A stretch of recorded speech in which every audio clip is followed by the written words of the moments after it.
గతంలో ఇచ్చినటువంటి హామీ మేరకు గతంలో కాంగ్రెస్ పార్టీ అధికారంలో ఉన్నప్పుడు పార్లమెంటులో మా పార్టీ డిమాండ్ చేసినటువంటి పాలసీ పరమైనటువంటి నిర్ణయం మేరకు మా పార్టీ నాయకురాలుగా నాటి ప్రతిపక్ష నాయకురాలు సుష్మా స్వరాజ్ గారు లిఖితపూర్వకంగా నాటి కేంద్ర ప్రభుత్వానికి రాసినటువంటి ఉత్తరానికి కట్టుబడి ఉండి ఈరోజు మేము జనాభా సేకరణలో భాగంగా కులగణన కూడా చేయాలని చెప్పి నిర్ణయం తీసుకున్న విషయాన్ని ఈ సందర్భంగా మనవి చేస్తా ఉన్నాం.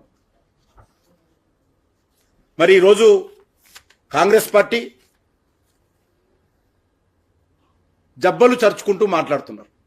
ఇది మా విజయము, మీరు స్వాతంత్రం వచ్చిన తర్వాత 60 సంవత్సరాల అధికారంలో ఉండి మీరు ఎందుకు చేయలేదో కాంగ్రెస్ పార్టీ ముందు దేశానికి క్షమాపణ చెప్పాలి. ఈరోజు కాంగ్రెస్ పార్టీ మిగతా ప్రైవేట్ లిమిటెడ్ కంపెనీలన్నీ కూడా రాజకీయ ప్రయోజనాల కోసం మాట్లాడుతూ ఉన్నారు. రాహుల్ గాంధీ ఇది నా ఘనత ఆయన చెప్పుకోవడం ఏదైతున్నదో మరి చాలా సిగ్గుచేటని ఈ సందర్భంగా మనం చేస్తున్నాం. రాహుల్ గాంధీకో కాంగ్రెస్ పార్టీకో భయపడి మేము నిర్ణయాలు తీసుకోలేదు.